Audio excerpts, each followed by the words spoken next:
want me to click it? It's up to you. Where? I can, but I have it on my. Oh, yeah, that'd be great.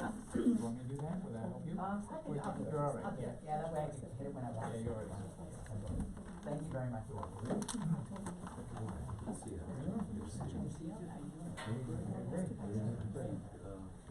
I did, I saw it. Yeah, thank you very much. Yeah, no, nobody likes it less than I do. I know that. He's a good writer. Yeah.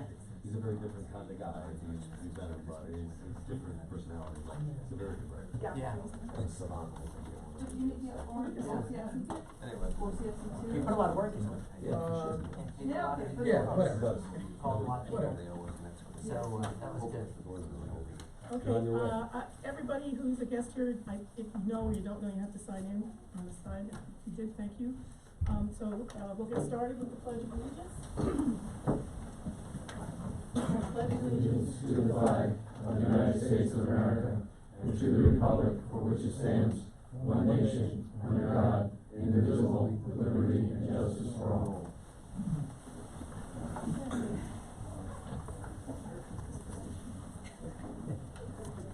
Okay, first up on the order of business is a roll call. Mr. Diana? Here. Mr. Steinberg? Here. Mr. Bresch is not here. Mr. Rios? Here. Mr. Scrabbice? Here. Mr. DeSalvo? Here. We also, I'm here, and Lori, Vinnie, Kevin, Russ, and Joel are also all here, staff members. So first up is the approval of the board meeting minutes from September 12th.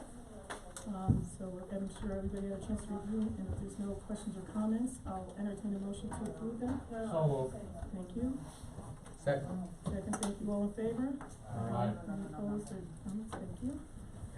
Also up for approval is the audit committee meeting minutes. If you want to say anything, Mr. Chairman, of the audit committee? I actually wasn't at that September 12th meeting, was there on that? Yeah. Minutes, I was not at that meeting. Okay. But the minutes looks pretty good to me. Yeah, they look good to me too. Yeah. Okay, If you need a motion, I have no problem. all right, thank you. Second, Mike, thank you. Any questions or comments? Okay, hearing none, all in favor? Aye. Any opposed or abstentions? Okay, thank you. Next up is financial reports and/or requests for payments.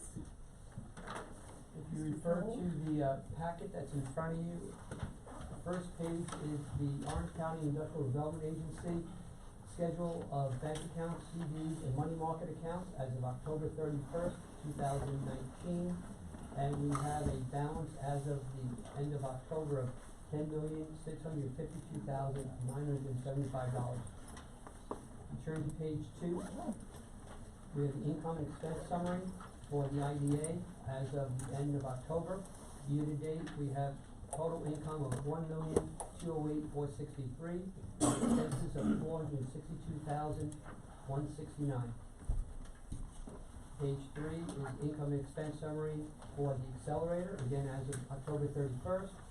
Total income $149,573.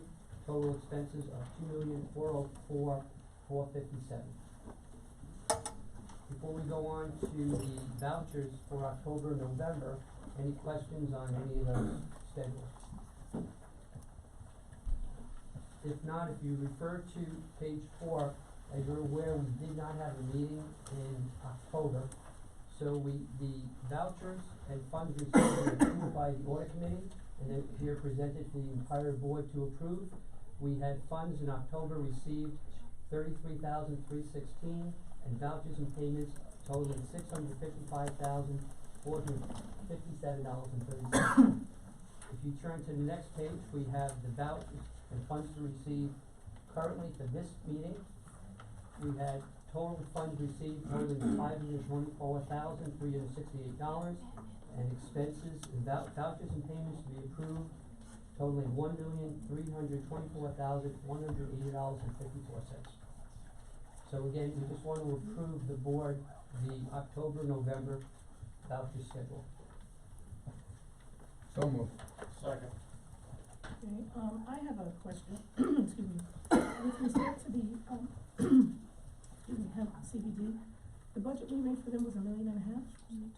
Correct. Okay. Thank you. Any other questions or comments? Okay, hearing none, we have a motion and a second, all in favor? Aye. Any opposed? Thank you. Okay, you have anything else, Joel? That's it, right? That's it. Okay. Thank you. New and unfinished business, this is the chairman's report, and as usual, I have nothing to report. The chief operating officer's report. Sure, so, first of all, today, just so everyone is aware, we are doing our dry run at our new live streaming requirement today, so there's a little camera up in the back corner. It will not be live streamed on our website today, we're just figuring out the mechanics of it, but next month we will live stream, and starting in January, it's a requirement for every IDA to live stream every meeting and public hearing to the extent practicable. So certainly every time we're in this room, we will be live streaming directly to our website, and we will house those videos on our YouTube page, which we will now have to have as a result of this legislation. And then we'll also be recording public hearings when we have the ability and the bandwidth to live stream it, we will. When we don't, we'll be posting it within a business day after a public hearing, as a reminder. As a little bit of an update, Dan Scammer, as you remember a few months ago, Dan Scammer came to us with an overpayment issue. Again, as a reminder, the taxing jurisdictions bill our projects for their pilots. There was a special district issue, so the Dan Scammer project is still working with the town and the school district and the county. I believe that they've come to a solution, but they haven't solidified everything yet, so we will likely hear from them in the next few months about that. So no action is required, I just wanted to get you guys updated. The Warwick Valley LDC agreement, which is a number of the payments you approved today as part of the financial documents, has all been executed and agreed to. In that agreement, essentially what we're doing, again, as a reminder, $1.5 million investing into the CBD accelerator. That $1.5 million will be refunded to us by virtue of a state grant that the Warwick Valley LDC secured for the revitalization of that prison site. In addition to that, we expect to start getting the reimbursements from the state sort of the middle of 2020. So we have everything, a schedule of collection set up, and indeed, as you can tell, we've been making those payments for the accelerator. Joel has said that he believes that we're gonna be wrapped up in that, in our portion of those payments, probably as early as January of next year, because they're moving very quickly, which is exactly what they have to do. Everybody, Vinny will talk a little bit more about this during his accelerator report, but farmers have harvested, everything is drying now, so processing time is right around the corner, so it's very important to have all of that, the at least extraction facility up and running in time for the first quarter. Vinny and I will be traveling to New York City to the New York State Assembly Committee. There's a committee exploring the effectiveness of IDAs. We've been accepted to make a statement at that as well, so we'll be advocating, of course, for our lovely IDA at that. In the one last thing before I move on, I know we're gonna cover some bylaws and some other things in the various committees. In your packets, there is an editorial. Vinny and I both wanted to kind of make a comment about this. At the very, very end of your packet, there's an editorial that was published in the paper on Halloween about, it's called What's Being Done to Help Newburgh. Yeah. And, it didn't really sit that well with me, go figure, but essentially, well, first they called us by the Industrial Development Authority. For those who are confused, with our Industrial Development Agency. But at any rate, what they essentially accuse us of is ignoring Newburgh. It's not that we ignore Newburgh, they say, but the most recent activity and some that is on the horizon will do nothing for the city. While 200 jobs for Warwick and Highland Falls are nice, the city of Newburgh has the kinds of buildings that would welcome more attention and more business, along with a workforce that is looking for jobs, excuse me, within walking distance. From now on, every time the IDA or its accelerator or the county legislature celebrates another new business adding jobs in other parts of the county, somebody needs to speak up and ask, what about Newburgh? The reason that this is upsetting to us is because we have invested a lot of money in the city of Newburgh. So I would like to state, for the record, and for the benefit of everyone here, this IDA has contributed over $1.6 million to the Newburgh Armory. In addition to that, over $1 million in two buildings of two accelerator buildings that we have renovated on Broadway in Newburgh. There are 6 companies in there. Excuse me. We held 4 training classes. We spoke with the Newburgh IDA, who were uninterested in cooperating with us. This IDA, while of course the city has its own IDA, which apparently they are heroes, according to this editorial, but while we've tried to do everything we could for the city, it still goes unnoticed. So just wanted to let everybody know that we have still maintained the record of what we've done in Newburgh. We are still focusing our accelerator on Newburgh. we would like everybody who pays attention to us to realize that we are also paying attention to Newburgh. Nobody's leaving Newburgh out, but essentially, it is important for everyone to remember the things that this IDA has done, despite the fact that the city of Newburgh IDA is not interested in partnering with us. Vinny had some other comments you'd like to make on that? Just wanna add that the rest of the block, thanks to our upgrade of those facilities and putting factories in place, the Capoletti family taking over the rest of the block, and now that entire block is an industry block. There are companies moving in left and right, and we've changed everything. So to make this positive, Laura and I thought we maybe just say, in regards to that editorial, we'd like to invite people to help us, join us. So for example, Newburgh City IDA, although we went there 4 times, invest money with us. We'd love to have them join us in our endeavors there. SUNY Orange and BOCES, we'd love you to take over the training of our sewers and to teach these people how to speak English. We'll talk more about that later. Instead of us having you do it, we'd love to have them. The Armory, help us recruit workers, love to have it. And the Orange County, Newburgh City officials, with all of our invitations, only one has visited the actual accelerator location. So for all that we've tried to do and put it out there, by the way, we have a huge sign. We had a huge orange sign for the longest time, right there. It's a little hard to Can't miss it. So we don't know what we're missing there in terms of PR. There've been many articles in the paper that talked about our accelerator, but for some reason that editorial took it off the rails. We did try to correct the information in the editorial, but apparently editorials don't work that way. So the facts for the be record, damned. Right. Yeah, So they're for not the interested record. in the facts. Exactly. They like to pick and choose for sure, so. I've only been a member, you know, I just got appointed recently, but there's been a lot of projects in the city of Newburgh, you know, that we've approved and helped with, and like you said, they don't want help sometimes. I sit on Hudson Valley Building Trades, we try to help city of Newburgh all the time, and they don't participate, or they run through their political process, one's in, one's out, so they can't Right. keep any consistency, so. That's why they are where they are. But they need help, we're willing to give it. So that being said, that is the only other thing is I just found out today that we are being audited again by the ABO. They have randomly selected an Orange County Yeah, IDA imagine that. for another year. So there's only 2 projects that were originated in 2018, so we'll be working with the ABO on that. And that's all that I have. Which two? Dana and IBM. Shocker. Imagine that. Very random, that's crazy. Yeah. Okay, anybody have any other questions or comments? Okay, thank you. So next up is the governance committee report. Yeah, did you guys want me to talk about the governance committee? Okay. So, in governance, what we talked about today was the, bylaws change. So we were tasked with reviewing our bylaws and amending them to reflect some staffing changes, but also just in general, it's always good to look at your bylaws.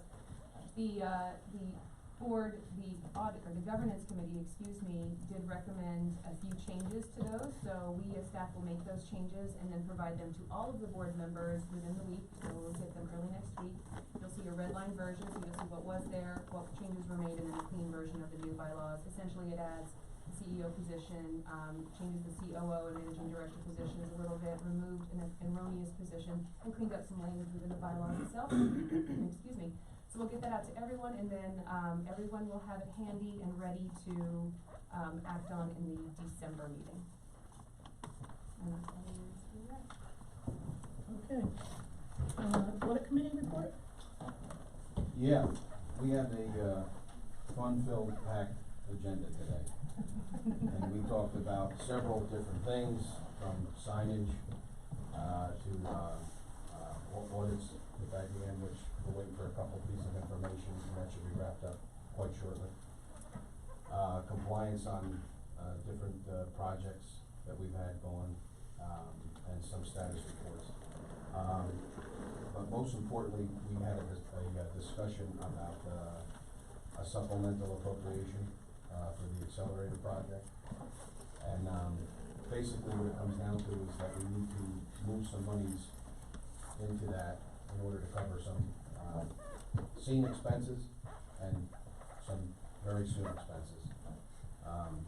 So there is a resolution in your main packet, and I'll defer to the chair when you want to take care of that.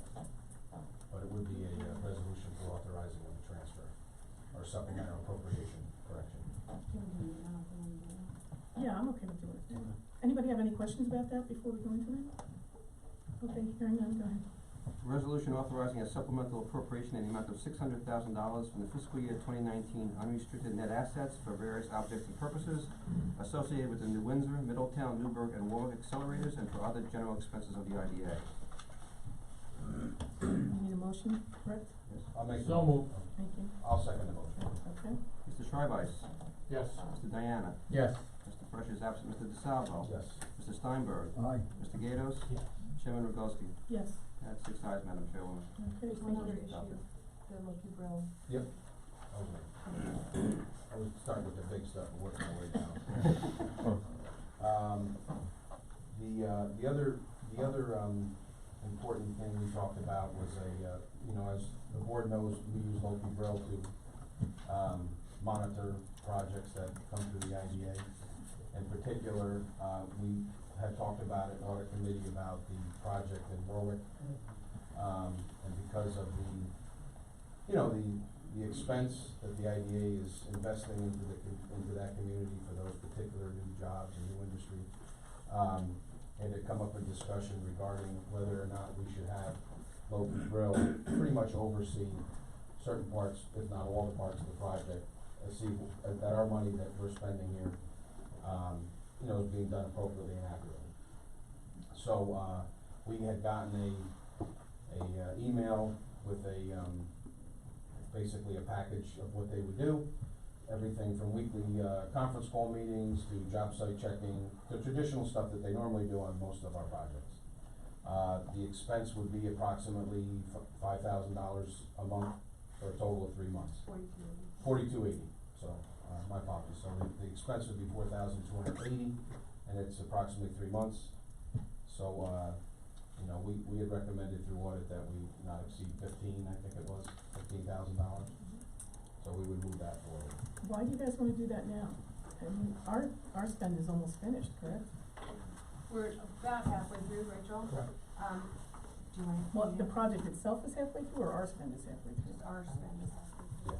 Yeah. And it would just to go over what, the 1.5 that we're putting in. After that, Well, we've already put in $1.3 million. No, No. that was in total, that included the 600 and everything else, so Joel, what's the number where we are Okay, on I'm the sorry, Warwick? okay. We're at Sorry, I 600 was confused. We had Six- 500,000 for Imagine one that. project and approximately 600,000 for the second project. Okay, I had misunderstood that.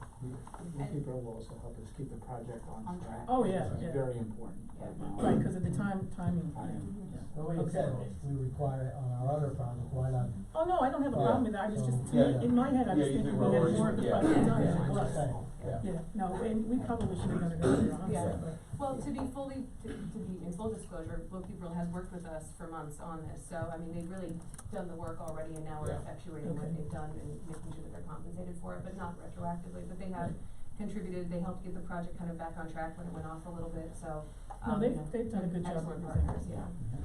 Very good. In order, we just figured it kinda just made sense. It is an expense that we'll deal with, but I think It's in the long run, it's a money smart, well worth it's a it, smart expense. Yeah, Do you need a motion, so I need a motion to, Motion. accept. Thank you, Mike. Second. Second, Bob, okay, all in favor? Aye. Any opposed? Okay, you got it. And I think that was really it, which, was enough. yes, All right. more than. Thank you. Next up is the Accelerator Committee report. Yep. We did not have an accelerated meeting, so I'm just gonna give an overview of where we're at, and I do need that HDMI cable because I did go before you. Okay. So let me start with the Newburgh area fashion manufacturing accelerators, which we consider those in the city of Newburgh, the New Windsor, and now we've added Chester because FPS is moving from Florida, New York to Chester. And as you know, when you met with them to try to help them out, there was a lot of turmoil in the company at that time. So we've been working with them over the last year to right them, and some very good things are happening. They're moving into a facility twice the size in Chester and hiring. So that's the area we're dealing with now. So the status of the Newburgh, and jump in at any time, Newburgh area fashion manufacturing accelerators, they're growing. The status is growing. There's 10 companies involved. The FPS reinvention we just talked about They've done some very good things, got some new products out to the market that have taken hold, and they need to hire 6 people immediately. Zeal is also looking to hire 6 people immediately. So, and then 6 a quarter. Everybody is looking, even FPS is projecting 6 a quarter. So in order to do that, we need to get people into our training programs. Our next one starts November 18th. We have 7 people going into that program. We don't know that we'll net all 7 on the way out. I will tell you, I think we fixed our issue with, you need to work in any of our companies, you need to be legal to work in the United States. So, and we had the problem where people would go into our training program and they were not able to work in the companies on the way out. And it's tricky of how to, you can't just stop people from going in, you can't ask them if they're legal or not legal.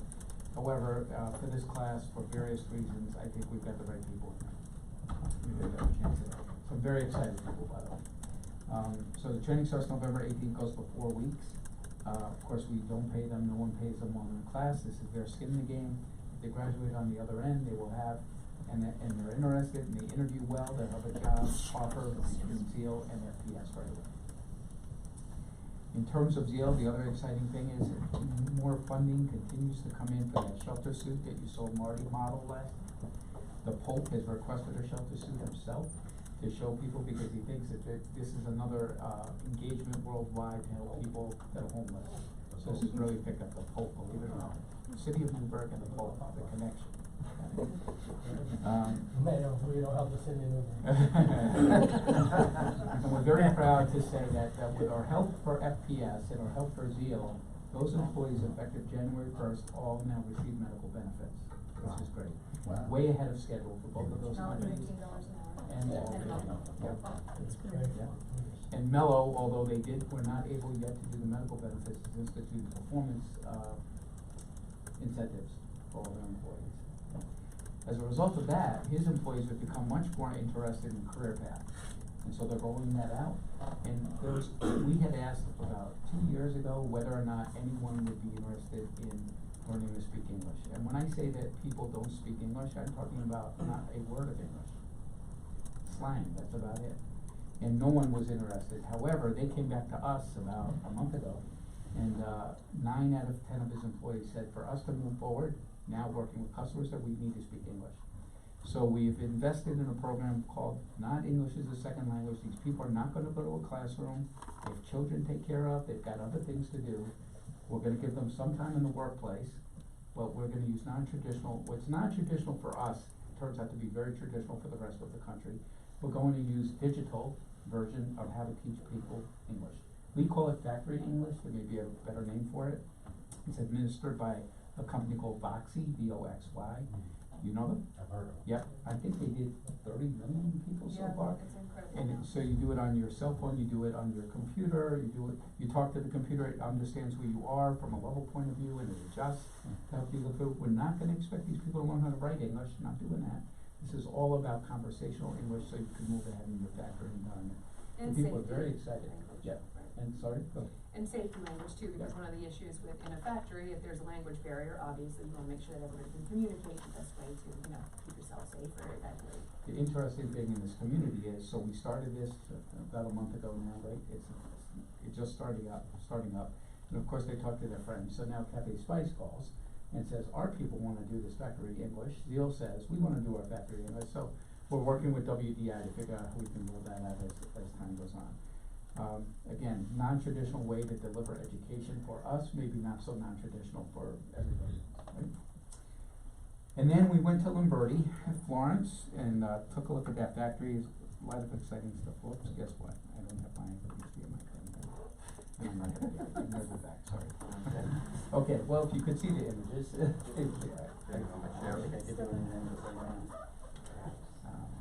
could, but it's gonna take some, maybe I'll do it again. It's gonna take me a while to put it up there, unless you wanna go get my open hot press draw. So this connector. Alright, so we went to Lamberti at Florence and took a tour of the facility. Lamberti has gotten great enthusiasm from their American customers and have brought up several high-level designers to our New Windsor facility. to meet with them there, and they're all so excited to have them so close by. So the whole Limberti family now has a new enthusiasm, new energy. They knew this was a good idea, but it was really the daughter who was driving the project. She'll be the CEO of the American institution. The last time they came here, they said, this is moving quicker than we think. They already started looking for property where they would invest later for that factory. Now remember, this is a European company, so their attitude toward their business plan is a little different than we're used to in the US, thank you so much. And so their attitude is, you know, they build a plan that's 30, 40 years. So between here and there, they're gonna end up there. The Chinese do 100 years, right? We do a year. I'll take it. Fine. That guy do need the cable though. So that's the story with Limberti. They, I'm gonna pass around this little magazine, it's the story of their. It's Italian, so good luck. Jimmy should be able to decipher this for us, right? Okay. So take a look It's at fine, that. it speaks Italian. I'll Skype him in. He's in Florida, I'll Skype him in. This is a view inside their factory, their facility. One of the things that was kind of impressive to me, jumping in time, was how compact their factories could be and how clean they are. And I think that there's more of a value on square foot space. So, you know, we do micro factories here, right? It was a big shock to Zeal's system when we convinced them to go into that small space, as opposed to what they thought they would look like, the space twice as big, or et cetera. And you can see from this image at Zeal that everything is very, very compact. And Limberti. Yeah, I would say that we were surprised when we pulled up to the building because I kind of anticipated there to be some giant factory, you know, looming industrial town. But it was really on a beautiful little street next to a stream. Very, like Vinny mentioned, very compact, 3-story building. But the amount of equipment that they had in there, their efficiency in terms of how they maneuvered around the facility, how they stored the fabrics, and then moved it from place to place. And then the finishing was downstairs. It was really incredible, and the kind of machinery that they have over there as well will be something that we're looking into in addition, because there's, I don't know if Vinny's gonna have it on here, but there's a really impressive laser cutter that they used a lot of, that they do for a lot of their bags. So it was an incredible amount of handwork, because these are all very high-end bags. So there's one person designed for each little piece of the bag. So any buckle, there's one person who does quality control on each buckle, who threads it through to make sure that nothing gets frayed, you know, as it's going through the leather. So it was a really impressive operation that they had. In addition to that, they have Ralph Lauren is one of their largest customers, for instance. Mark Cross, they're gonna be in, Limberti will actually be in Manhattan next week, because Mark Cross is opening up a flagship store there, and they're actually highlighting Luigi Limberti as their sort of master maker, which is unusual because a lot of companies don't necessarily like to talk about the fact that somebody contract manufactures their bag, but he has such a history, you know, 60 years in the business, that they're very excited to show that they're a partner. So I think that that'll be really nice as well, because that opens Limberti up to advertise more of what they're doing, and then exposes them to an American market that they might not have otherwise had a stake in. So they're very excited to have that be in conjunction with their accelerator space. Now, the other interesting thing is all the equipment, the automated equipment they have is Italian made. And that wasn't so significant to us, except that Zeal just ordered a whole slew with a PSEC grant of new equipment, laser cutters, dye sublimation machines, and they're all from Italy. So Bill Cox, our engineer, has been dealing with these Italians, and we have an invitation back that Limberti's will sponsor an event where he can meet with all of these equipment manufacturers, because one of the things we lost in America was we lost the quality of stitching and the automation that goes with it. That went overseas, largely in Italy. So now they own all the automation. So we're gonna have to learn how to bring that back here. I have one little automation video. Here's the one I think, so you can talk to that.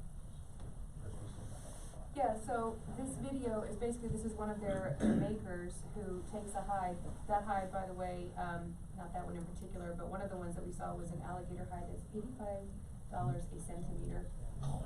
So it's super high-end bags. So centimeter. So so this machine, for instance, is something that they're interested ultimately in having in their stateside location, which is, you know, as you'll, a minute before you would have seen that they have lights that lay out everything. Then the operator makes sure that all of the pieces of fabric are static, of course, and then that piece will just move down, and as it moves down, every single piece of that bag is cut out of those cloths. Again, when you're talking that kind of dollar value for those hides, you wanna waste nothing, and then every seam needs to add up, so it's very meticulous in how it's laid out. I guess it's over now? That was it. I thought it was longer than that, but, you know, so it was really impressive because it's one of their first steps. So in addition to all the handwork that they do, they have to do the automation part of it because they wanna make sure that they use every square inch, centimeter of all of those fabrics that they buy. It's very, very impressive. Okay, so that's the end of the fashion manufacturing. Everybody okay with that? It's growing. Middletown. So the status of the Middletown personal care products and medical device accelerators re-energized. So with Debbie's help, we had a lot of facilities issues there. With leaks, we had, in the summertime, No air no air conditioning. No heat now. No heat, we had all kinds of issues. We were finally able to get their attention, and everything is getting fixed. Most of it is now fixed. Our clean room, which you guys funded, will open December 1st. We have the first R&D project identified for the clean room, which is CBD and it's a specific CBD mixture that might affect hair growth for various symptoms that cause hair loss, including chemotherapy.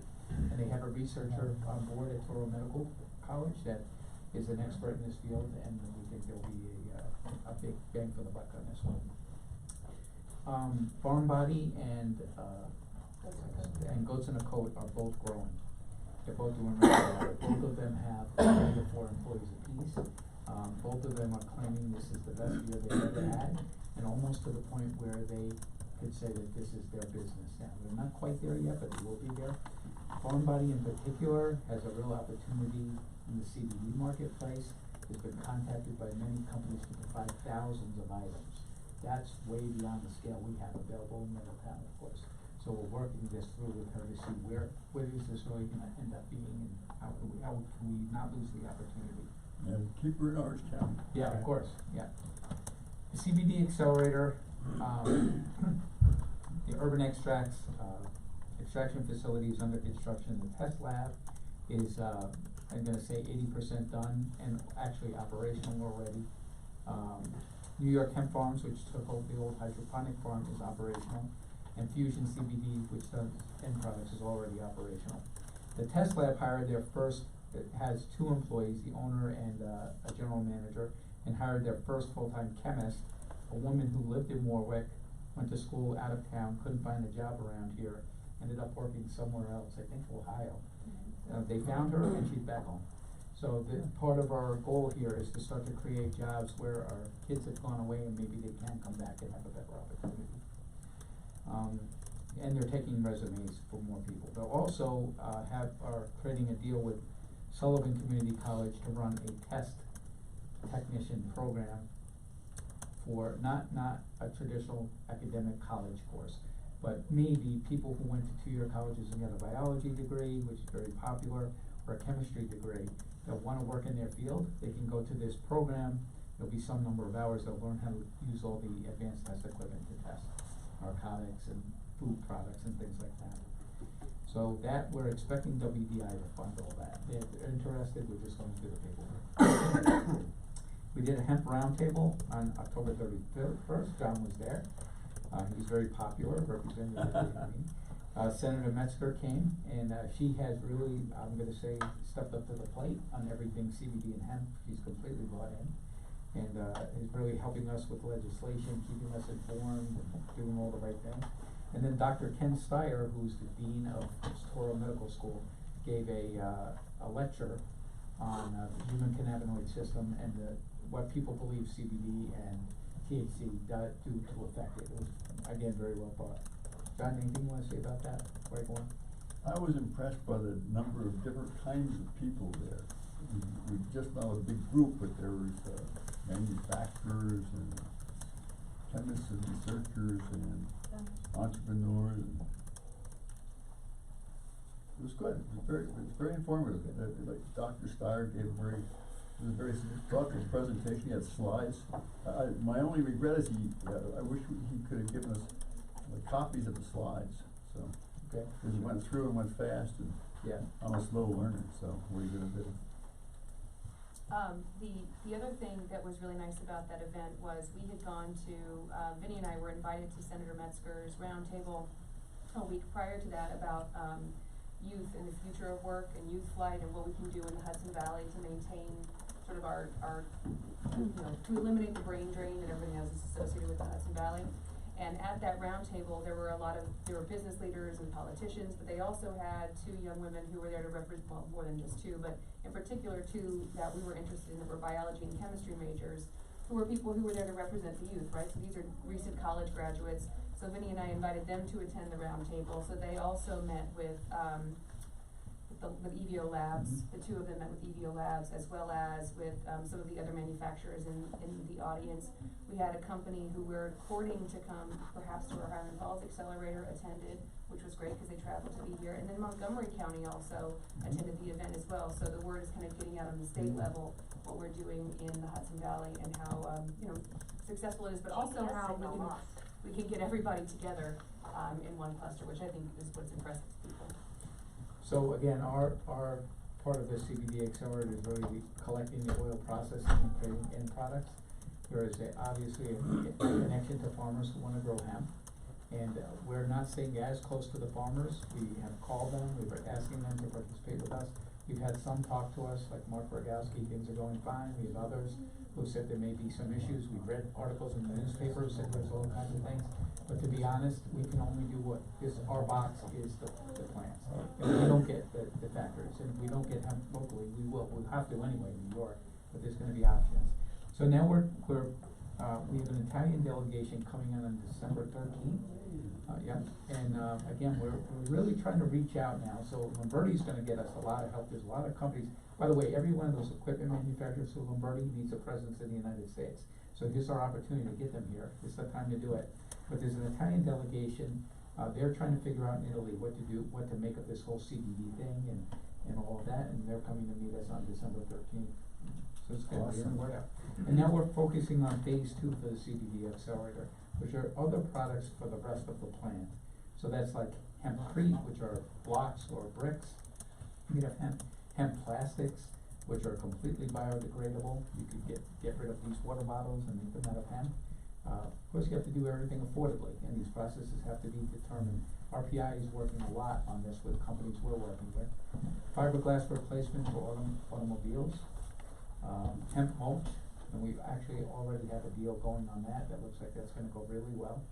The DNA markers for quality assurance and chain of custody in hemp plants and others, and a NASA with a private company developed plant priming technology that enhances plant vigor, specifically CBD plants, called BMFX, and they're out of Boca Raton, Florida, right next to Cape Canaveral, and we've been talking to them and their investors, and we're really hoping to pull them here as part of our cluster.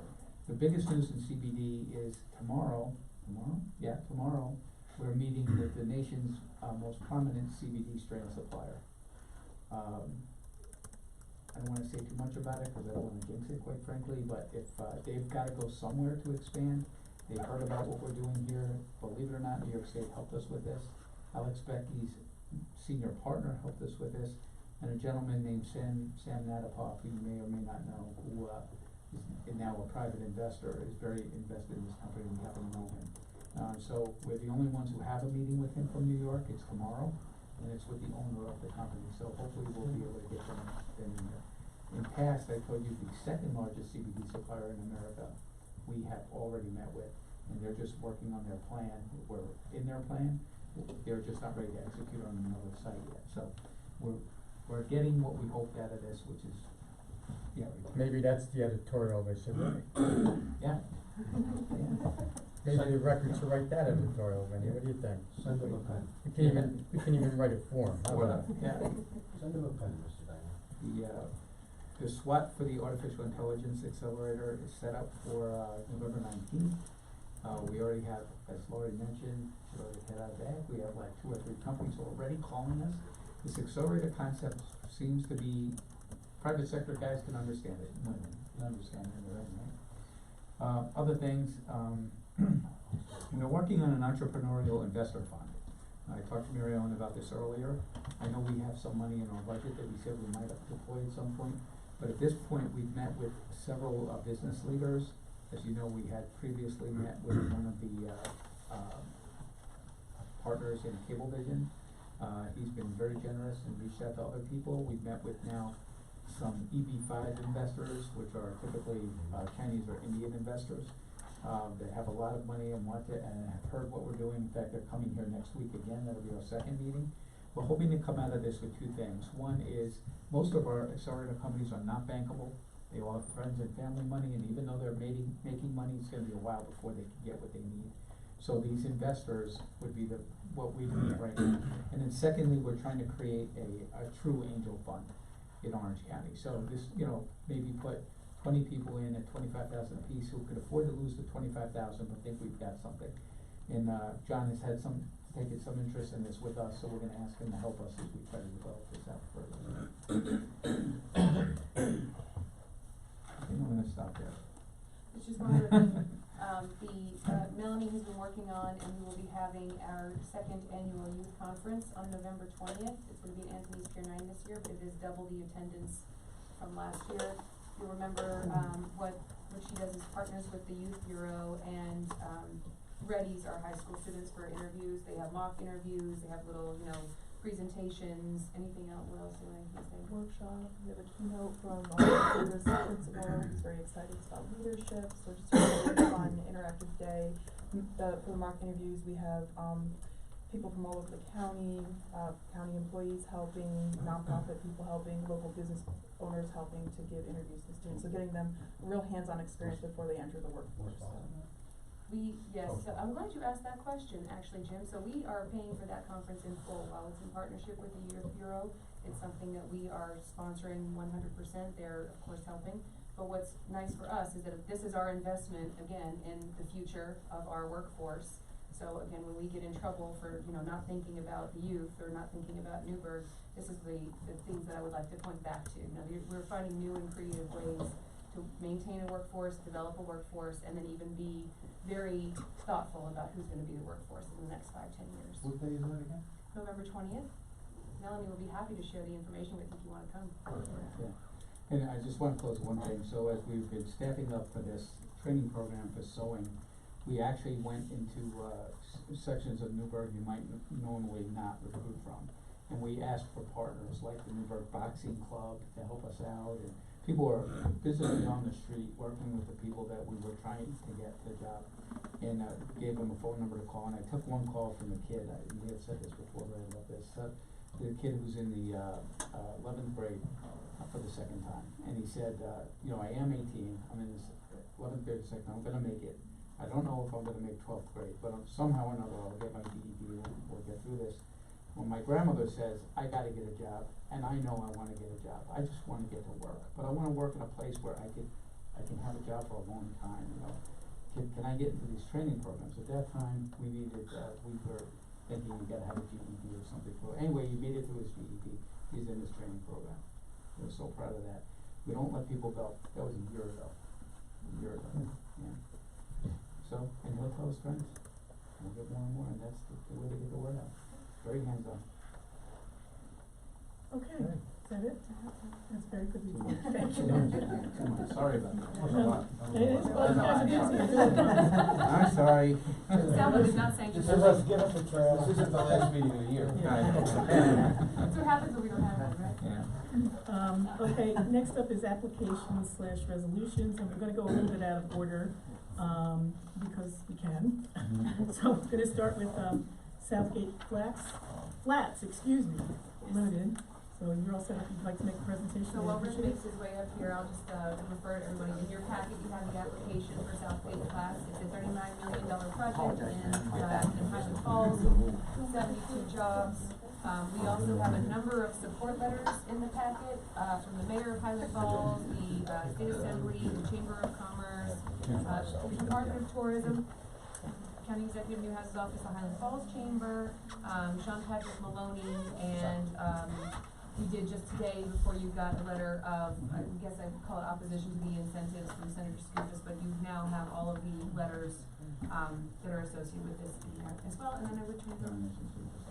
And Jim DeSalvo has recused himself, so he has stepped away from the table because he was in Highland Falls. So politically Yes. involved, yes. So Rick?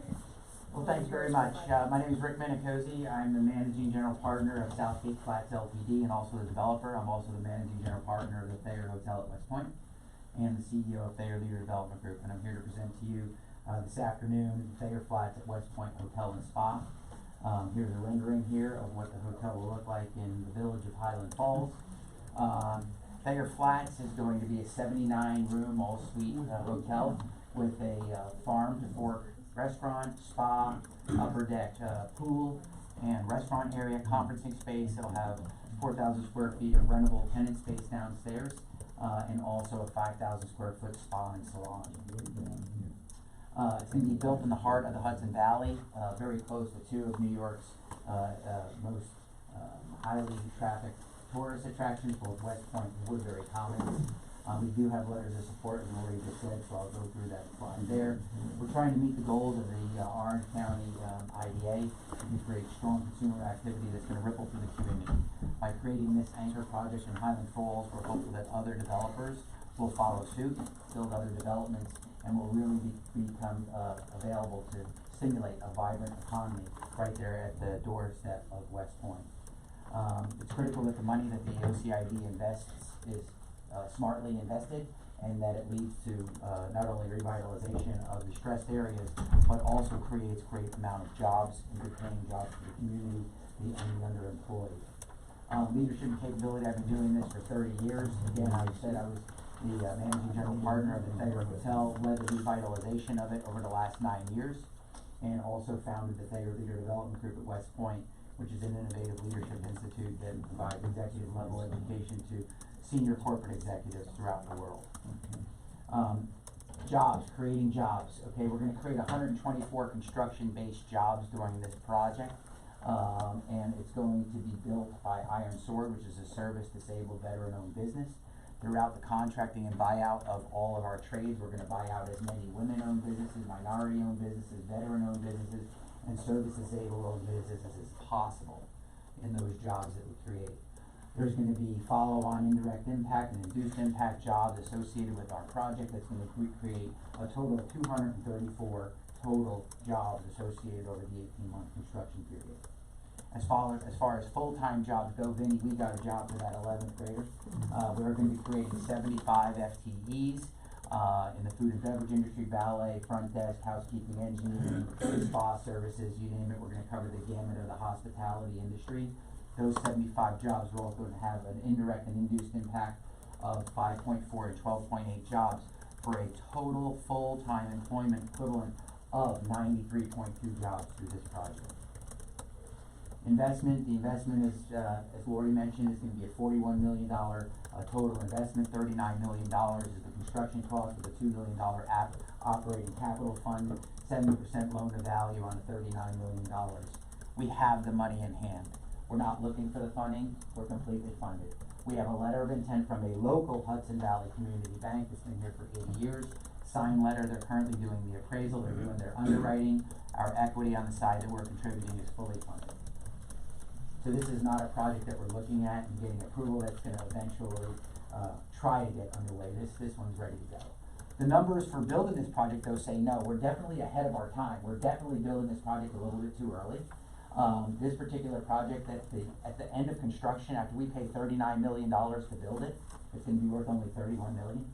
So it's based on the occupancy and the operating capability of this particular property. So we're definitely leaning forward. We're trying to be that anchor property. We're trying to be that leading force to help drive the change in Highland Falls.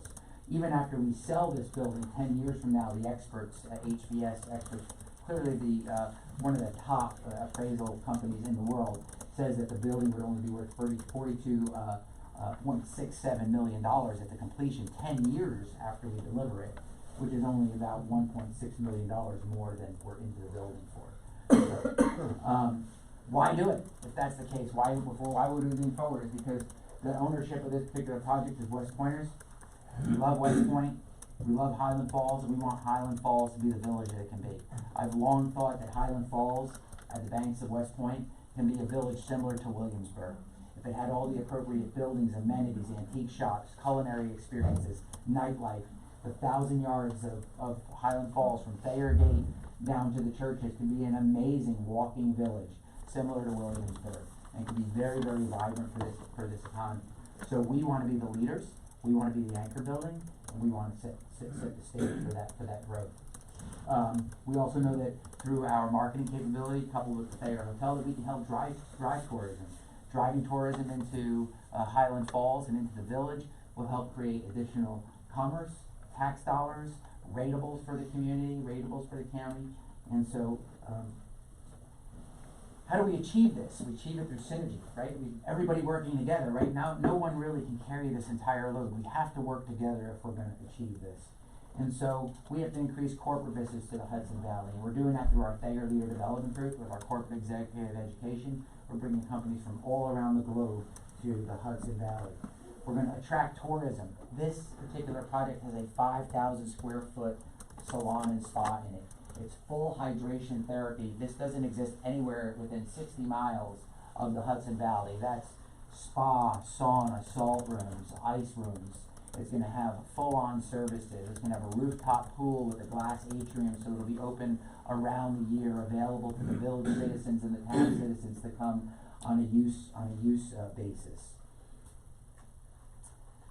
So build it and they'll come. So the combination of all these new amenities and services, thinking about the tri-state area and the 50-mile driving distance to northern New Jersey, Bergen County, Passaic County, and a little bit of Pennsylvania into Connecticut, into New Canaan, Connecticut, creating this opportunity for additional tourism. So this facility, this new building is gonna bridge the gap of all of the lacking services and amenities that are here in the Highland Falls area. There's just nothing there. There's no reason for them to come above and beyond a single day visit to visit West Point.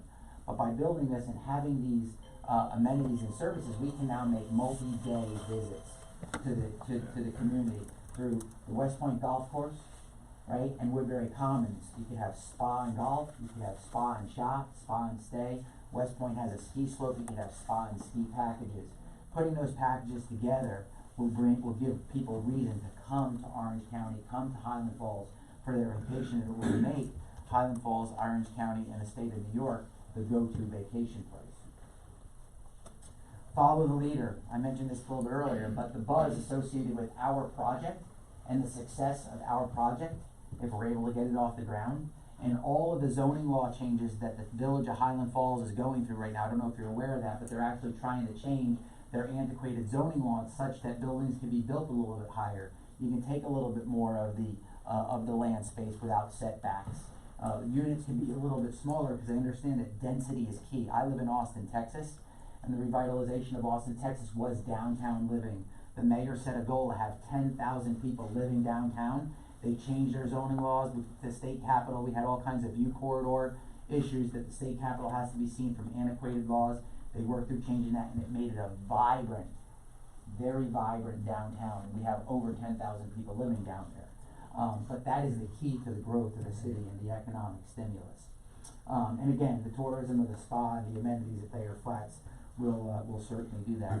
And a revitalized village definitely bolsters the marketing message associated with the Hudson Valley, right? So once this word gets out and people know that it's there, think of, 5 couples in New York City saying, hey, you know what, let's get out of the city, let's go 50 miles up to Highland Falls. They have this incredible spa. We can play golf, we can spa, we can do whatever, we go shopping.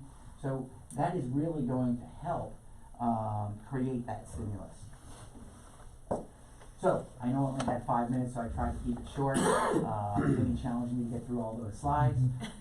So let's grip hands and see if we can make this happen. Again, there's a bridge that has to be crossed in order for this to be something of value for us, in order for us to be able to afford to build this. We're willing to lean forward, if you're willing to help us, and we look forward to your support. So I'm available for any questions. I don't have, well, we're looking for all 3. Yeah, so the request is for a pilot, a sales and use tax exemption, and mortgage reporting tax exemption. We have scored this project. Before I talk about the score though, Rick, I want to ask one question. I know you have a focus on obviously veteran-owned businesses, and you see minority and women-owned businesses as well, which of course is something that we're also interested in. But going even further than that, we've talked about this briefly, and I'm going to put you on the spot a little bit here, but been sitting through Vinnie's long accelerator report, we have a lot of companies who make a lot of Yes. products, they make them right here in the Hudson Yeah. Valley. Would you be open, I know there's a retail aspect of your facility, would you be open to carrying accelerator branded items within the retail aspect or in the rooms, or if they, I obviously don't see with any proposals? reason why we would not want to do that. Absolutely, like I said, synergy, right? It's all about working together, and if we could be helpful, and Vinnie knows this, I'll go out of my way to be helpful to Orange County however I can, as well as you do. So, yeah, absolutely, yes, I'm opposed to it. So, as for the scoring, we have our 6 areas, so strategic vision, is it fitting into a preferred industry category, or does it capitalize on an or underemployed available talent pool? It's got a 5 because we are also designating Highland Falls as a strategic part of our plan. A rateable value at $39 million, that falls into a 2. The number of jobs relative to the industry, we have at 72. I know that there are further indirect jobs, and over time there will be more, but at 72, that's still high on the scale of an operation like this, so that's a 4. Quality of jobs, we get any jobs at minimum wage will be a 0. There are a lot of entry-level positions and hospitality positions. Some of them are tip, or gratuity enhanced, but for our purposes, that still gets a 0. Location, 1 is in Orange County, 5 is in a designated growth zone, which this board has identified as Highland Falls, that also gets a 5. Desirability based on the number of support letters we've received and the opinion of a lot of the locals, that also got a 5. So this scores a 21 out of 30, which is on the high end. So while Pilot at a hotel is, Pilot the hotel is eligible for, is technically a 4-year, but this board always reserves the right to do anything further than that. So just as an idea, we wouldn't make that decision just yet. We still have public hearings to go through, but it did score very high based on our metrics that we've set forth. That's very good, Laura. You guys have any questions? What do you think, you worked with Thayer, you said? Yeah. So what's the competition with that and that? No competition, so I'm the primary owner and managing general partner of Thayer Hotel, so this is a synergistic effort. We have some significant supply issues in our peak times between May and October, where we have no rooms available, and so this would be a spillover opportunity for those 5 months. But then there's the other 7 months where the building likely is gonna be vacant for first few years, right, as we. Yeah, but I'm not staying in, I'm gonna stay this one. Yeah, right, as we ramp up, so there is no competition, they're actually gonna, in essence, operate as, Compliment. complement one another significantly, not only in operation, but in marketing message. How many rooms are there again, Rick? There are 79 rooms as of today, it kind of changes from day to day, we need storage, so we reduce a room here, reduce a room there, so we're trying to. How do the 2 facilities complement each other? How do they complement one Yeah, another? or they, where's one in the market, where's the other in the market, in your perception? Yeah, so that's a great question, sir. So, I see them complementing one another in regard to occupancy and availability for facilities. Right now, the Thayer Hotel is, really, it's a beautiful hotel, right? It's stately, but it's really only a 3-star hotel, because we don't have a pool, right? We don't have a spa, we don't have a lot of amenities that this facility is gonna have. So by this facility having a full-service spa, having a rooftop pool that's open all season long, January, February, when it's freezing outside, people will have much more to do. So it makes the Thayer Hotel's rooms much more attractive during those off-peak seasons, to have people actually travel to the Hudson Valley in December, January, February, March, where they normally would not do it. And so, and then we actually run out of conferencing space for our conferences with Thayer Leader Development Group during our peak time, so it would complement Thayer Leader Development Group with the hotel by being able to have companies do their conferences at the Thayer Flats and still have excess rooms for them to stay in, whereas a lot of people get blocked out because there's no availability. What will be the relative price points? Thayer Flats will be a little bit higher because it's newer, brand new, much more amenities. Probably gonna be at a $60 differential between the ADR, the average daily rate. But these rooms in Thayer Flats, we have 3 presidential suites that are 1,300 square feet, and that's bigger than some people's apartments. And then we have a lot of rooms that are 800 square feet, 670 square feet, and then we have more single occupant hotel rooms. Typically they're 315 feet, ours are like 395 feet, 425 feet. So everything at this hotel is much more spacious, luxurious, and definitely more pointed toward a luxury experience. Do you get free tickets to the West Point football games? No, we can make arrangements, I'm sure. I have to pay for mine too. Parking and parking. Parking, so we have an enclosed 25,000 square foot parking garage in the facility. So we'll do everything's gonna be valet parking. And so we have that right there, and then there's about 18 on-street parking spaces in front of the hotel for additional parking, in and up and down the street, of course.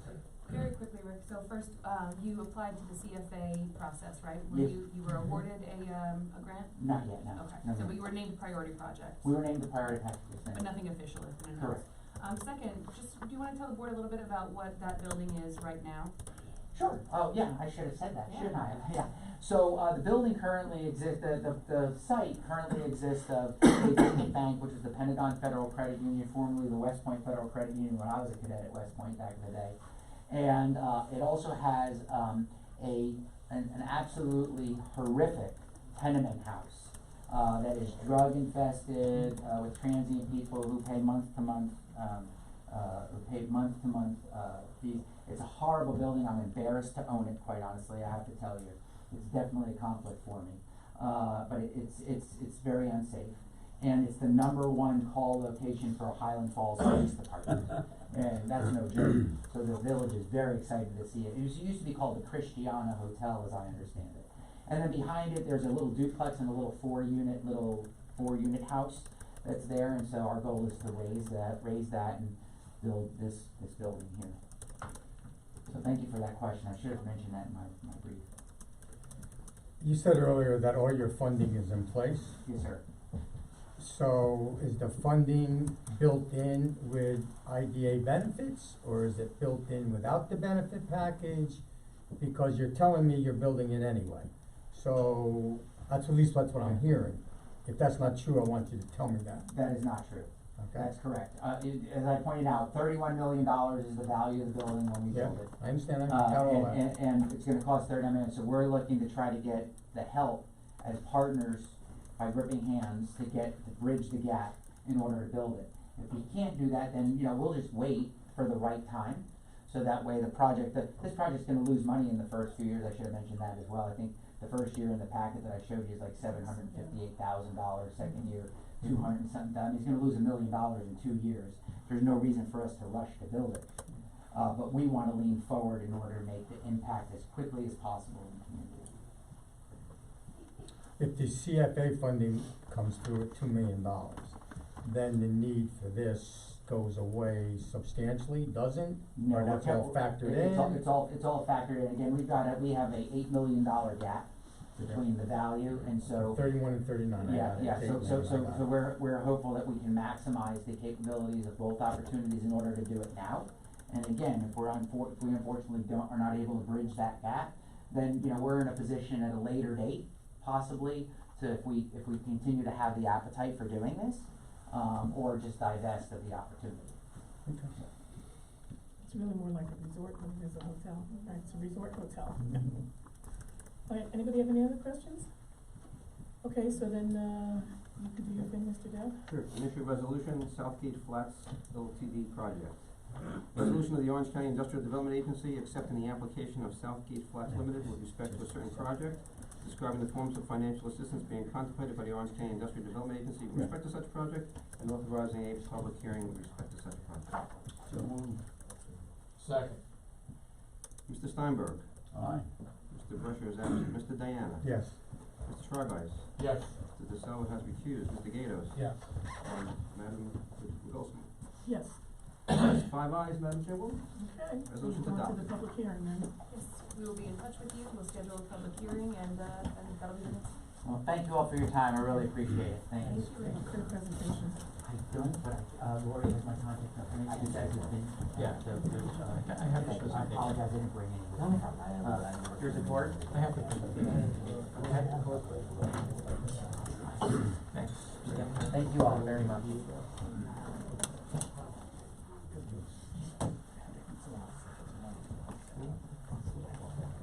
By the way, congratulations on all the incredible work that y'all are doing. Seriously, that was very impressive. Everything you have going on.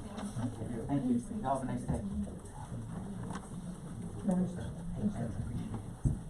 Okay, so next up, we're gonna do, 360 Middletown Holdings. Good morning, gentlemen. I'm sorry you don't have enough seats for Yeah, I everybody. As I start putting everything together, this is a project in the town of Walkill. It is a manufacturing facility, it's a roughly $5.5 million, project, thank you so much, with 46 jobs. The town of Walkill, IDA has referred to us, there's a letter in the packet that Melanie left for you on your table today that is to that effect. Essentially, they support the project and referred to us on it. Again, this project is looking for a pilot mortgage reporting tax and sales and use tax exemption. Where is this, is this Thank you. by text? Very close. With the, it was official. That was the top. Yeah, originally the top. Yeah. No, yeah, right. Same, same. Are they doing anything? Right now they're doing fish. Yeah, they Yes. are. My name is Jacob Billard, I'm the attorney for the project. I'm from Billard, Walken and Silver. We have offices in Monticello and. Yes. I'm sorry. I'm sorry. No problem. We have offices in Monticello and, also in Fair Lawn, New Jersey. Just real brief, my firm has represented Walmart and some of what they've done in, town of Warsing, Monticello. We also represented the, developers of the Mohegan Sun. Hammerbees, which is the second largest holder of apartments, in New York City. Freund's approached me several months ago that they wanted to buy the building at 360 Crystal Run Avenue. The building is currently used for food processing. It's approximately 32,000 square feet. Basically what they're doing there is more than shrimp and lobster, but it's a fish processing facility. What attracted the Freunds to that building was the fact that what they do in Brooklyn is fish processing. It's kosher, but it's still food processing, and they specialize with fish. I'm gonna pass the baton over to them in a second. Basically, their grandfather immigrated to this country right after the war, bought a small, started a small fish store in Brooklyn many years ago. They've expanded that, and they're looking now to grow their business. They looked at several sites in the tri-state area, and they're attracted to Orange County. I wanna thank the town of Walkill and the supervisor for their assistance to this point. We've met with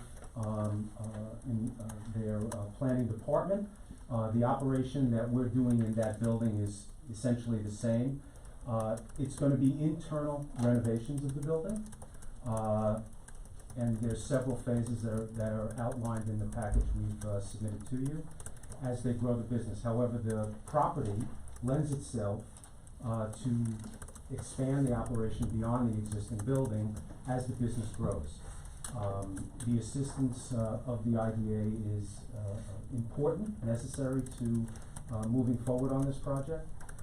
So let me now pass it over to Pincus Freund and Doug Freund, who are the two principals, and they can give you a little more background. Thank you for having us over here. It's not usually my job to talk, so I think since my bar mitzvah I haven't spoken. But I'll do it now. We're here and as Jacob mentioned, we're looking at 360. We're currently third generation, me and my brother. We physically work in the business. My father also physically works in the business. And my grandfather started the business by buying a small fish market. Over time, my brother came in, they expanded into the filter fish market. When it came my time, we expanded into cooked food, herring, dips and sauces, and sushi, grilled fish.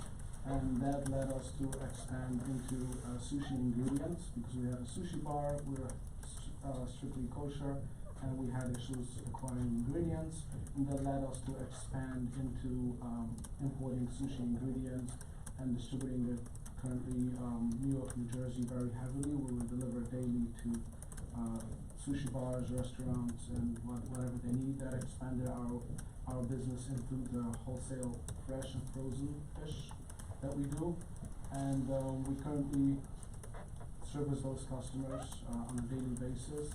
we service customers throughout the United States. We have some distributions set up with companies in Florida and California. We have clients, actually two clients doing different parts of the business in Australia. And we have demand for Israel, is demanding our products from here, is the sushi products and the fillet fish products. So that's what we're here, Brooklyn. We kind of maximize what we have, what we're able to do in Brooklyn. We're looking elsewhere, to further deal with the growth. So this place of 360, we're attracted to it because it's currently a fish facility that's operating, and would be a more easy transition for us as we're a family business and we work with what we have. The facility currently has dry storage that we need, has the loading docks we need, it has a nice amount of parking spaces that we need, has a 4,000 square foot refrigerated processing facility that we need for the quality of our products. It has a glass freezer and a big storage freezer, which really works to what we currently have in Brooklyn and smaller and a bigger scale. And we're here to ask for any assistance for us to make the transition and make sure that we stay successful in what we're doing. As we said, I physically work, my brother, my father, we all physically work in the business. We work with great employees as Solomon and other people. There's people in the business before I was born working together with us, and most of the employees that we have eventually turn into family, and we work a long time together.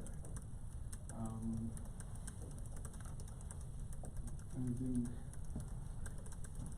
So we, I think your application was I good. started dealing with a company. We have a similar company in New Jersey now that we put on hold. Called Deluxe Food. We found there and we told them last week that we want to see, how this is going to move forward. We have the option, we still have the option to opt in. I checked it as of yesterday in the morning. We sat, I'm trying to push them off. We are in time of in essence, we have to take it over. This is something we have to take over immediately. It's like the yes or no. I'd like to stay in New York. I'm not a Jersey person. I lived in New York all my life. Just a 10-year difference, but my grandfather was a Holocaust survivor, as my brother said, and my father was born here. And it's amazing, I still remember my grandfather, he passed away in 1990. The way we did the gefilte fish was just like on top of a table, and in a small store, and as we were always able to help, as my father helped him, we worked hard for like a good 20 years until we came. Generation change, have to be more modernized. So that's what we are. My father's 65. He's healthy. We work together, and we're proud to have a good product. Yeah, I think this site will be perfect for you, and I think you did a very good job with your application. I'd like to thank you for that. It's very thorough. The jobs you're going to provide, I think, are well within. So, you guys have any questions? I just want to, for the record, Vinny, I'm going to recuse myself. I am the supervisor in the town of Walker, but I just want to stay to listen, but I'm not going to vote, and I'm not going to say any comments. And we wanna thank the staff here because they were very helpful in our initial processing of the application and some back and forth. So it's nice to get feedback, and we just wanna let the board know, the staff here is top notch. We know that, but we appreciate those comments. You said the property will allow for expansion in the future. Yes, absolutely. You want me to give you further questions? The answer, Mike, is yes. There's plenty of acreage there, and the zoning would allow for it, and the configuration of where the building is with required setbacks. So if they're able to get through the phases that are outlined in the application, we'll call it and the business grows, they're able to do that. Yes. So I just want to, if I may, give a financial overview of the company. I'm a certified public accountant. I serve as the external accountants. We're with a firm actually in Brooklyn. We have over 100 accountants, and we advise Florence Fish along with many years already now, and we advise them on this project. And if you want to turn to the financials, we get projections, and I know that I'm not going to turn all of you into accountants. I actually teach at Turo, I teach accounting, and it's quite hard for me to teach them accounting. I'm so sure I'm it not is. gonna- I'm not I gonna have do no that today. doubt. So if you wanna look at the last pages of the package, I mean, obviously as, many of you pointed out, this is a $5.5 million investment with annual salaries of almost $2 million a year, okay? Room for expansion, they wanna grow exponentially to distribute, overseas, internationally. If you look at the revenues from 2014 to 2018, you can see that it went from $17.7 million to 26.4, which is compounded growth of almost 10.5%, okay? And this is a business that's been around since the 1940s, 1949, okay?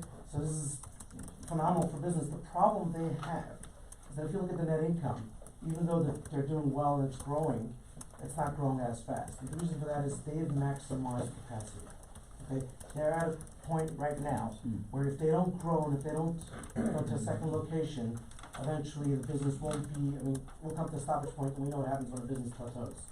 So they don't wanna end up there. As you pointed out, they were considering acquiring other businesses in New Jersey or other locations. They have a feeling for New York, and I, as the accountant, sometimes, looked at different options. They really wanted to stay in New York. And this, the IDA support will absolutely help them, get to this project. If they do this project, we're projected to do close to $36 million or above $36 million in revenues by 2024 with income of about $1.2 million. And I know you alluded to employee turnover. Their employee turnover is extremely low. They give a lot of it back, even though if you look at the salaries, they're about at an average of $15 an hour, okay? There's more than the $15 an hour, that's the starting salaries. People are working there for 30, 40 years, right? They're not working for $15 an hour, you can imagine that. So it's the environment, it's the, family atmosphere, and it's just the fringe benefits and the eventual growth and potential that they have in the company. And if it In helps, Brooklyn, we basically every year we do a look over, and we give, every employee knows when his chance comes, he gets a raise. There's so everybody knows that they're looking for a day. We have a good management team.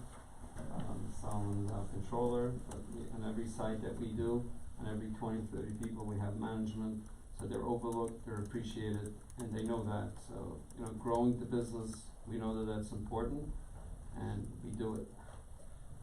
In your Brooklyn location, in the actual manufacturer, quote unquote, how many employees do you have? And now over 150. But all locations together are No, over? just in Brooklyn. We have 3 locations in Brooklyn now. Oh, and all 3 Brooklyn locations. Over 150. Over Between 150 and 200. Very good. Yeah, you're gonna stay in Brooklyn, correct? Yeah. This will be an added So you're going to, and you wanna. We want it for expansion. Okay. We have people are asking us to grow. We just need the opportunity to be able to fill the needs. High class problem. Very glad to get this experience. and if it'll positively influence, some of you tried it already, but they brought samples of what they produced, so that helps. Thank you very much for tuning in, by the way. Jacob, real quickly, or whomever would like to answer, just, we've had this conversation, but just to be sure, since a majority of the investment is going into interior equipment upgrade, talk a little bit about what you want out of the pilot. The pilot really is going to, I think, focus on that particular issue. You heard some of the background from Pincus as to how the facility, what's in the facility now, and how that's attractive to them. They're gonna need to reconfigure that, not only for a kosher operation, obviously, but it's different products that they produce. You saw us out there, some of the sushi products which aren't being produced there now. So it's really for the gambit of the internal renovations that are listed in the different phases in the package. But really, what I think we had the discussion, and I just want you to expand on a little bit, is that what you're looking for out of the pilot isn't so much this there's not gonna be a market increase in the assessment because most of the improvements are going on the interior. That is correct. So you're looking Now I for some understand. certainty and. Yes, that is correct. We had some initial conversations, thanks to the supervisor with the assessor also, and through the IDA program here, we'll be able to have some certainty as to the tax structure, which will assist them in launching the business and going through the 5 phases that they've outlined in the application. In addition, they do get sales tax exemption from manufacturing under 45, but that's also applicable through your program, and then of course the mortgage tax in terms of their closing on the facility with the bank, that would be beneficial also. So thank you. From a scoring perspective. Yes, that's what they understand. Yeah, from a scoring perspective, the strategic vision part of this, because it is in manufacturing, it's a 5. The rateable value at 5 million comes in at a 1. Number of jobs relative to industry at 46 jobs in manufacturing facility is a solid 3. Quality of jobs, we did talk about this a little bit, that right now, because there are some jobs at minimum wage, of course, it scores a 0 on the jobs part. However, we did talk about the fact that should they, have challenges filling those positions, then pretty quickly they will revise what they're going to be offering as starting salaries. In addition, location, 1, it's in Orange County, town of Walk Hill, sorry, it's not a designated growth zone. Desirability, based on support and, favor for the project, it scores a 2, so it's a 12 out of 30, which is a medium in sector-based pilot. There are still a few that are entry level, but, you know, yes. So 12, which is medium sector-based pilot. Alright, anybody else have any other questions? Alright, hearing none, Mr. Dowd? Sure. We corrected. They actually revised the numbers You already, removed 15, didn't you? and they're No, looking no, about less than an average of 14, the lowest minimum job is $14. Yeah. Because of that, it doesn't make 15, and that doesn't make it for, every job has to be 15 or more. Sorry if we weren't clear. No, that's okay. That was, That's okay. so if you wanna fix that, this is your chance. Yeah, Or if you- Initial resolution, 13th Avenue Fish Market, Inc. A resolution of the Orange County Industrial Development Agency accepting the application of 13th Avenue Fish Market Incorporated with respect to a certain project, describing the forms of financial assistance being contemplated by the Orange County Industrial Development Agency with respect to such project, and authorizing a public hearing with respect to such project. I need a motion. So moved. Thank you. Second? Thank you. Mr. Steinberg, Aye. Mr. Brescher is absent. Mr. Diana, you have recused, correct? Yes. Mr. Schreiber, Yes. Mr. Salvo, Mr. Gatos, Yes. Chairwoman Bukowski. Yes. That's 5 ayes, Madam Chairwoman, resolution is adopted. Okay, thank you. Thank you, everyone. Alright, We'll be in touch for a public hearing. Thanks for coming in. Thank And you. lunch.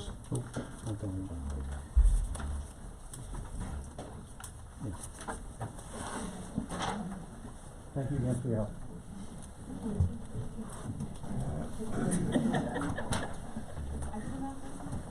Okay, next up is the, County of Orange Heritage Trail. Stay standing. Good afternoon. Thank you for the opportunity to discuss the, project to expand the Heritage Trail in Orange County from Goshen to Middletown. We're calling it segment 2 of 3, essentially. My name is Bill Fioravanti, I think most of you know that. I'm the Director of Economic Development for Orange County.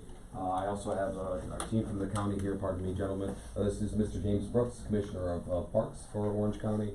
Travis Ewald, who's Deputy Commissioner for DPW for Public Works. Mike Amadio, Deputy Commissioner for Parks. I think all of you know I'm a man of very few words.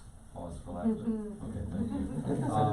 So given the fact that there is an earlier iteration of this application, pardon me, I really wanted you to tell us how you want to present. We can give you a brief overview of technically what the project is, and I'm happy to highlight some of the economic impacts, since that was some feedback we had from the IDA after our first application, that it wasn't geared enough to the economic impact. So I'm hoping that you feel that we did an adequate job of that, and again, I'm happy to highlight any of that today. I don't feel the need to do that. Ask my fellow board members how you feel about it. I mean, the one thing that's glaringly missing from the application, and it came up in discussions prior to, is the absence of jobs. You know, the economic impact comments that are associated with it are valid, but unfortunately, the IDA is all about jobs. So I think your application is gonna have a very serious uphill battle, because it's statutory and because of, you know, what we're required to do and what we are obligated to do on behalf of the taxpayers of the County of Orange. You know, what we wanna do that we didn't do the last time is that the board members are the other board members are so inclined, have you guys go through the same process as everybody else. And you know, as a parallel junction, my recommendation would be to have our management staff consult with the ABO, because if we are gonna be prohibited by virtue of what the ABO interpretation is, and it's their interpretation of the statute that we are required to comply with, we'll have to do whatever it is that they say we have to do, and that has not changed. So I just wanna manage your expectations and manage the expectations of the county. You know, we did commit to going through the application process. It's unfortunate that by my interpretation and understanding is that the statute, we cannot do this because there are no jobs being directly created and retained by the trail itself. You know, it's unfortunate because it is a good project and, it's a good project for the county and it's a good project for all the municipalities that are concerned. It just doesn't belong here, in my opinion. You know, so I will defer to you guys if you wanna have them go ahead and we can, allow them to. So even though it go to doesn't public create hearing. jobs, there's nothing allowing the need for it that would, the public would Right, it's appreciate. the interpretation, what was told to us by the IDA prior submission, and, ABO. by the ABO, yes, what did I say? IDA. Oh, sorry. What was told to us by the ABO was that, you know, this is really, from their interpretation, a grant rather than a project. And the reason it is a grant under their interpretation is because there are no direct jobs being created by the project. So there's no employees of the project. Definitely no interpretation, there's no. No, it's very black and white, it's very clear. You know, we consulted with a number of at the time, you know, last time rather, we did consult with our lobbyists and a couple of other attorneys and had some conversations with the ABO directly. You know, the bottom line is that, it's a feel-good project, it's good for the county, I think it will have some economic impact on the municipalities, particularly the city of Middletown, I think will benefit greatly from it. But unfortunately, I don't think that we are legally allowed to do it. So they've already weighed in. They weighed in the prior application. Right, I remember, The yeah. county, right, we met with the county, the legislature, some of the members of the legislature, and, you know, they asked us to, you know, they wanted to resubmit the application, which we said we would review it, like we do all other applications and, proceed on that basis. But again, you know, in my reading the application, which was fully, was filled out completely and well done, you know, unfortunately, the most important boxes in the application is how many jobs are you gonna be creating, and the answer is 0. So, it just. May I at least respond for the record? Sure. Totally understood and appreciate that, we respect that without question. Again, we do think it impacts jobs tremendously, it does have other economic impacts, increases, it's shown trails like this increase property values in the vicinity, it makes, of course, healthier workers and such, which lowers healthcare costs and helps, local companies as well. But most importantly, it creates access to jobs, and transportation and access is what we all know is critical. Right now, the trail has, within a quarter mile from the trail, there are about almost 2,000 jobs that people have access to. As soon as we completed this segment, it would add another 1,772 jobs, and within 5 years, with Amy's Kitchen, Legoland, and such coming, there will eventually be 5,500 jobs that are available within a quarter mile. So we definitely understand that there are no direct jobs, but it really impacts jobs and impacts local employers. So we certainly feel that it has ripple effects, tremendous effects on the area. Phil, aren't there gonna be some jobs in maintenance? There are, I can let Mr. Brooks respond to that. I don't think there are full-time equivalents that are being added incrementally, but Jim can answer that if you like. Unfortunately, there's currently no plans to hire any additional, county employees to maintain the trail. We'll see what we can do with our own staff now. Right. But currently, there's no plans there. Yeah, and there's no argument with what you're saying, you know, I don't think anybody in this board is arguing that. And again, you know, it's unfortunate, but the rules are the rules, and we're required to comply with them. So, are there any other comments? Yeah, just quick, oh, you wanna go first? No. Okay. Just a quick question, this is the first time they've submitted an application, right? Before it was a request for funding? No. before it was a, Wasn't an it wasn't application. this, right, it was very different, it was just like an IDA project expenditure. So it's the first time they filled out an application. That's correct. And, it's also, new since we changed our formula a little bit, correct? Mm-hmm. So I think it's valid that, you know, we're going through the process.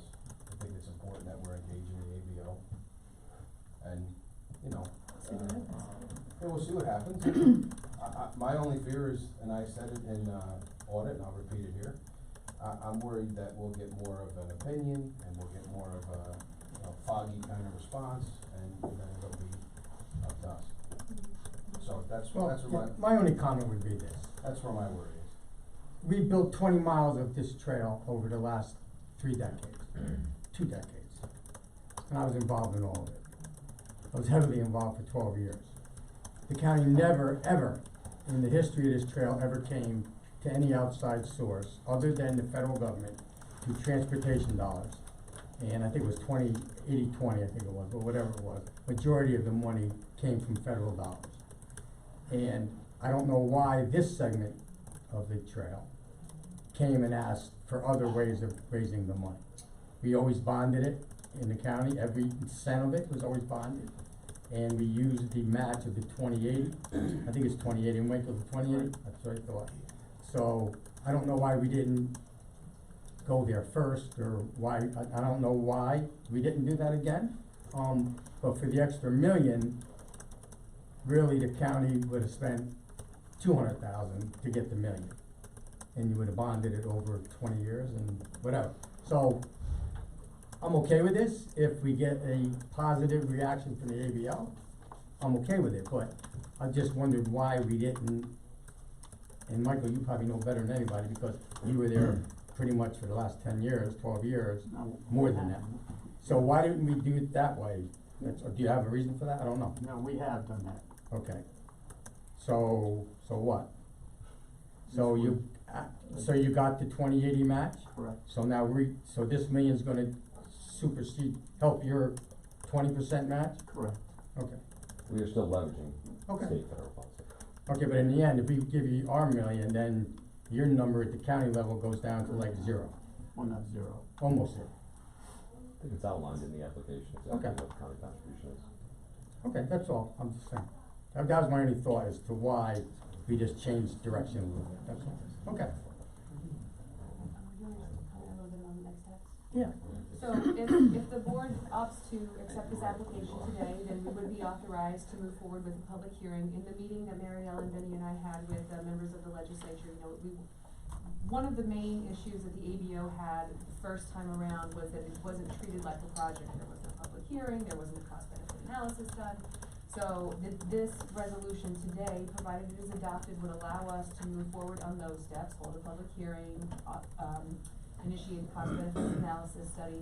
But in addition to that, you know, as Mary Ellen mentioned, what we would do in tandem was work with the ABO to get some sort of determination on them that once we've checked those boxes, then it now qualifies as a pilot or as a project. Remember, there were some wide opinions, some varying opinions about what a definition of a project is. You know, we're getting back to like the definition of is when it comes to this sort of stuff. You know, at the end of the day, the ABO is the entity that oversees us, so we want to make sure that we've had at least they're weighing in and a clear determination. Because I'm with you, Jim. I don't want it to just be like, well, it could or it couldn't. I don't know, but it's still up to you guys. Because we don't want to get slapped on the wrist again, essentially. As you know, the ABO cares a lot about what this IDA does, and so do a lot of other people. So we want to make sure everything is done in the light of day, and then we would look for, and we have spoken to Jeff Perlman, who's the director of the ABO, and he believes that he can issue a clear determination about what exactly whether or not this fits into the definition of a project by ABO standards. So hopefully, I mean, listen, we can cross our fingers and pray, I guess, as much as we want to. They might still come back with an opinion, but at least we're going to go through the steps that we promised, both the ABO and the legislature. Lori, do we need to have a public hearing before that determination? You know, that's a good question. I would tell you that I think that we should talk to the ABO first. Amen. Yeah. Thank you. Well, it sounds like there's considerable support if AVO leaves the door open for you to be able to do so. Yeah, I mean, We if we need a appreciate that. motion, and based on AVO's decision, Well, you can Well, accept the Well, you can wait application. on that, you No. don't have to make that decision now. We don't have to make that Let's go decision through the now. process. Yeah, the process now is that we wanna vote on making a motion to, allow the application to move forward with the public hearing. Right. I mean, I'm not. But by the way, we're talking, if the AVO weighs in no, there's no sense in having a public hearing. Right. Are you So ready that's for a what I'm motion? saying, based on AVO's decision, yeah, All you're doing is accepting the application, Okay. so. I still think we should go, and I don't disagree with you. Oh, yeah, but I'm okay with it. I still think we should go through our process. I agree. That's what I said. I I think you agree. should. I do. I mean, and even, even if the AVO said, Mike's I making have a to have the motion, public I'm hearing, let's see what the Correct. public has to say, you know. Go and read the resolution. Mike's making. Initial resolution, County of Orange project.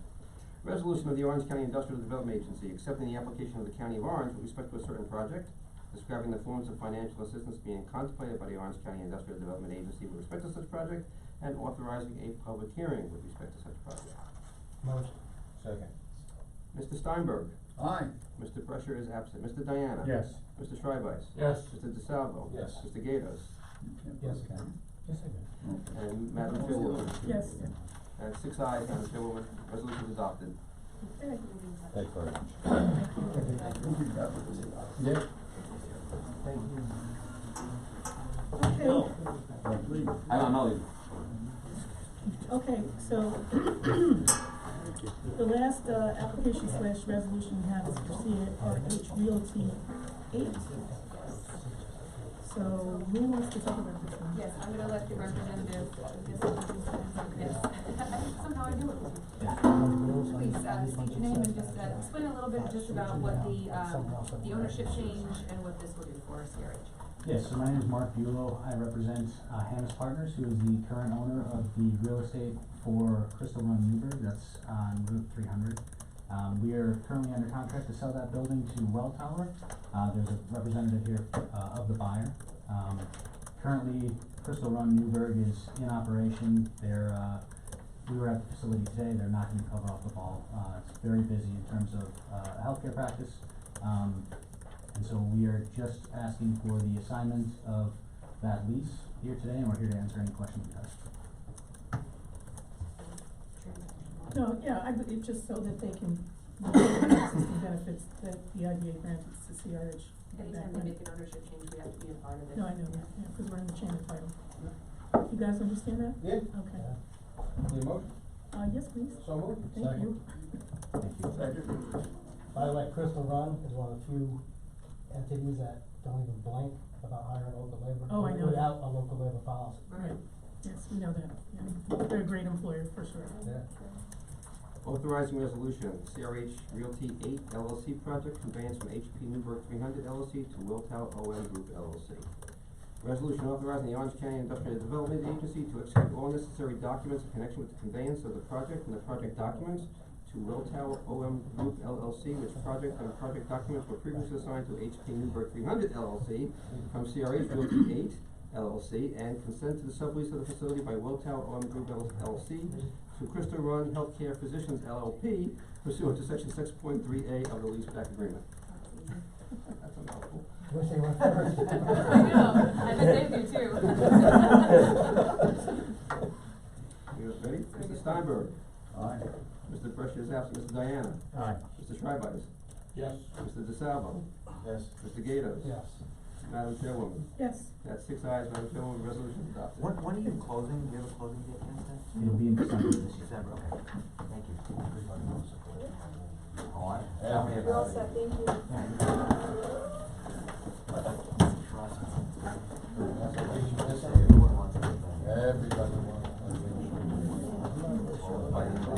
Everybody wants.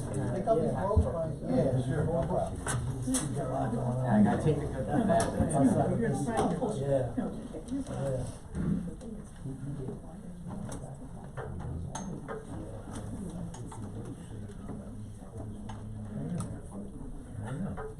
Okay, all right, so we're done with resolutions.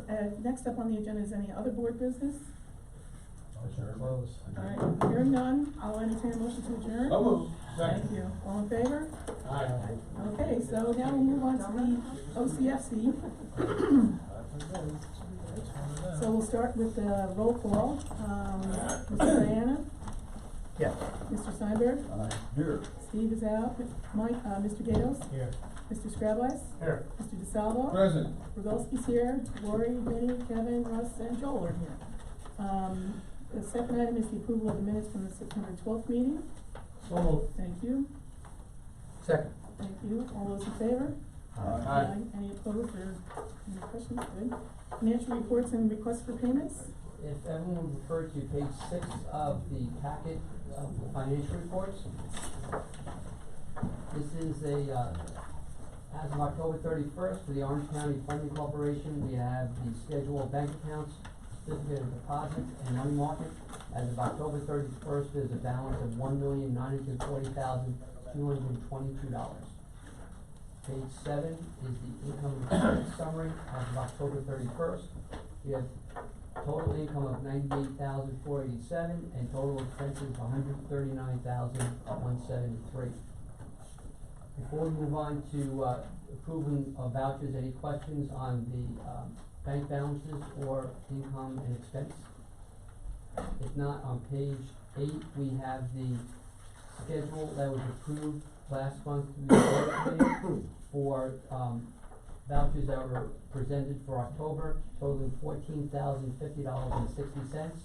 And page 9 are the vouchers for this current month's meeting, for total vouchers totaling $2,196.40.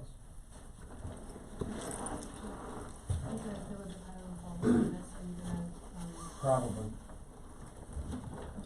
Want to separate that out? No, we need to abstain. Well, they're acting on both vouchers for October and November. Can I recuse that in an email? Yeah, Yes, Do it right. both, so. Yeah. So do the same. Yeah. Gotta do the same thing. All right, if there's no other questions or comments, I'll entertain a motion to approve the financial reports. So moved. Okay, second. All in favor? Aye. Noting that Mr. DeSalvo is abstaining. Okay, that's good. Other board business? Okay, hearing none, I'll entertain a motion to adjourn. So moved. Second. Second. All in favor? Christmas party? Aye. No holiday party? All right,